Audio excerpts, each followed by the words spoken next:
Now, the Big Ten may be the second best conference on the field in football here lately, but when it comes to the new 2024 scheduling format or their Flex Protect Plus, they now have the best scheduling format around as we look toward the future. Now, they scrapped divisions and they kept their 9-game in-conference schedule, but they added the protected games against rival opponents.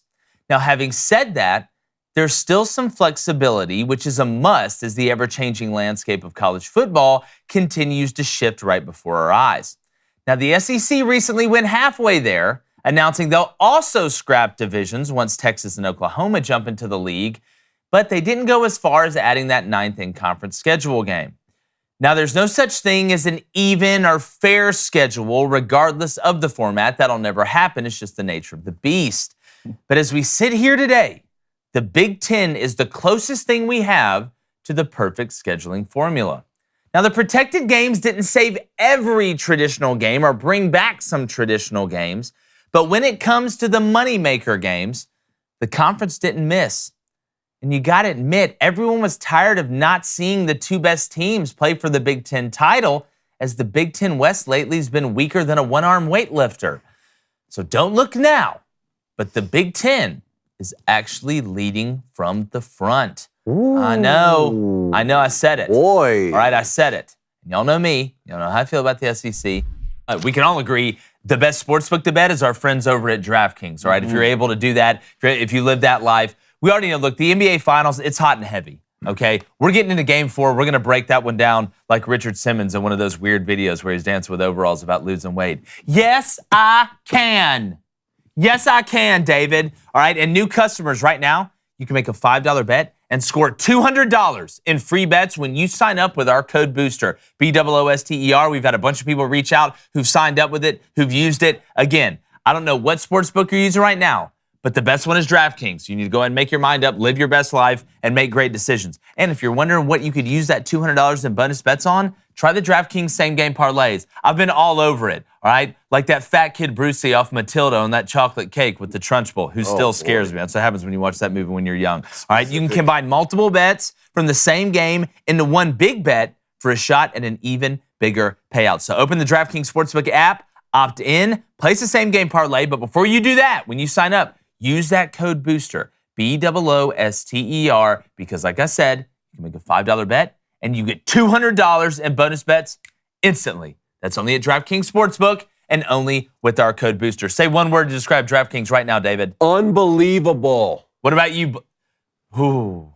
That doesn't count. That one doesn't. What about you, Flaming Dragon? You caught yourself. I'll give you that. America. God, I love when you say that. I want to get your reaction first, Dave, because obviously you played in the conference, and we've talked a lot about the SEC scheduling, and we're seeing these conferences, really get rid of divisions. That's kind of the new flex. But just your overall thoughts kind of on the announcement. Well, this is the direction that college football is heading. We've seen it with the ACC, and now the SEC is announced, and now look at the Big Ten is going to scrap divisions, which it seems counterintuitive. You would think the more teams that come into a conference, that's when you would actually need divisions, right? So that you can figure out, crown a true champion easier. But I do like the fact that more of these universities are going to play against each other. We've talked a long time about the fact that University of Georgia really hasn't gone out to play Texas A&M since they've been in the conference. That's not right. And when I was playing in the Big Ten at Michigan, I got to go to every single stadium in the Big Ten except for Indiana's because I didn't travel as a freshman. That was a great experience. I'm glad I got to go play at Iowa and Wisconsin and at the Buckeyes.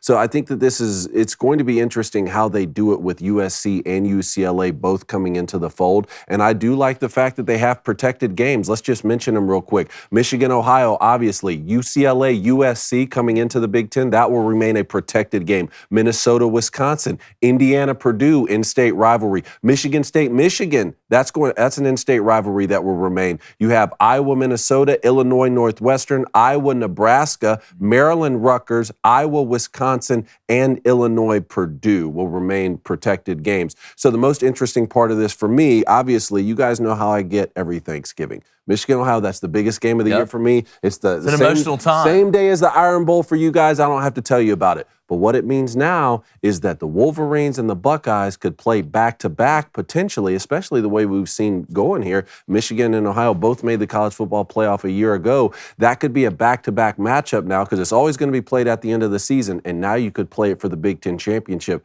How do you guys feel about that? And if that becomes the scenario for Auburn and Alabama to play in the Iron Bowl Thanksgiving week and turn right around and play for the SEC championship, does that dilute the rivalry because now you've played more than once in a year, or is it just better to play that team as many times as possible? To me, I think you want the two best teams playing in that conference championship game. And when you look at not having divisions, see, the part that I like the most is that when you have divisions, you're only limited to a certain amount of teams and a certain amount of matchups that you can actually have in the conference championship game. And when it comes down to that last game being diluted, I don't think so. I watched Auburn beat Georgia, I'm trying to remember, I think it was 2017, in Jordan-Hare, then have to play them 2 weeks later in the conference championship game. I think it'll add a totally different element to it. I think it'll add a better element to it. But I'm like in college basketball, in the SEC. There are no divisions. Okay, I know you have a conference tournament there at the end, but you can really crown a true regular season champion. And when you look at the postseason play, now it's no longer, oh, well, this team has to come from the East, this team has to come from the West. Big Ten's the best example there is, I think, in college athletics right now. Nobody is going to sit here and argue that Ohio State and Michigan haven't been the two best teams in the Big Ten. At the end of the regular season, the two best teams should play in the conference championship game, and that's what we're going to get. Now, when it comes to the protected games or the Flex Protect Plus, I just feel like that guy from Flex Seal is going to come here and try and sell me on it, or that's some, Tom Selleck's going to get on there with a mustache, or William Devane. Yeah, that's what it sounds like to me. It's like a warranty on top of something. But I like it because we talk about the SEC, right, as the permanent rivals, all right? Are you going to do 3? How's it going to work?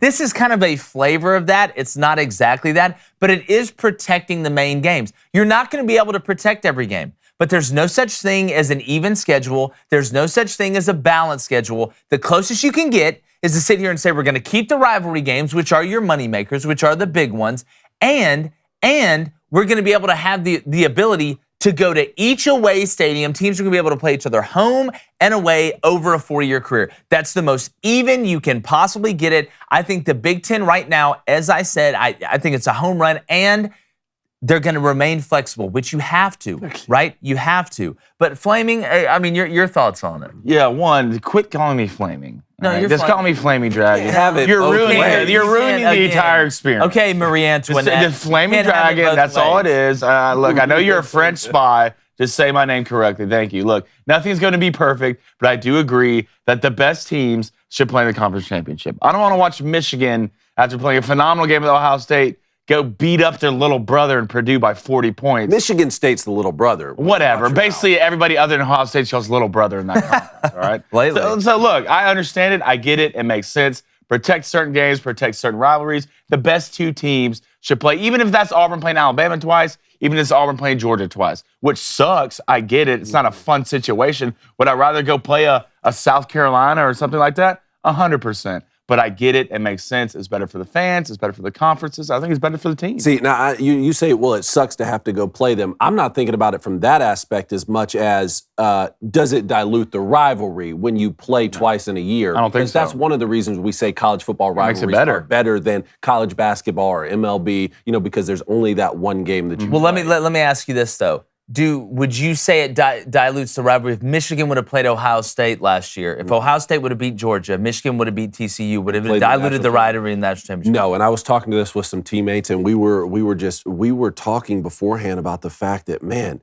it could be a Wolverine Buckeye national championship. And keep in mind, that's what we wanted my freshman year. My freshman year was the 1-2 in 2006, and we lost to them by 3 in the horseshoe. And everyone thought, man, we should get another shot at them. Clearly, we're the two best teams. They decided not to give us a shot. Buckeyes go to the national championship. They lose to Florida. We go to the Rose Bowl. We lose to USC. It never works out. I think they got it right. Yeah. But anyway, I am happy that is a protected game. and also Michigan State. You can't not play Michigan State Very in that true. year. If you're USC, you can't not play UCLA. So I'm glad they got some of these protected games in there. And for some fans who will say, man, it's kind of bad not to see Penn State on the schedule this year. It's bad to not see Wisconsin on the schedule this year. Well, guess what? You're going to see USC on the schedule. Yep. That's pretty cool, you know? You'll see Nebraska, who's now in the Big Ten. So I think it's going to work out. I agree. In these moments, I always go back to the great coach at Louisiana, Red Bayou. What he says, you know what my daddy said that was the only thing that's better than a crawfish dinner? 6 crawfish dinners. Hey, YouTube, thanks for checking us out. Make sure if you haven't figured it out yet, we do a live weekday sports show every weekday. How about that? Allow myself to introduce myself. You can find it 7:30 a.m. to 9 a.m. Eastern. That's 6:30 a.m. to 8 a.m. Central. Make sure you subscribe. Make sure you hit the like button. And if you turn that notification bell on, then you can find every time we drop content.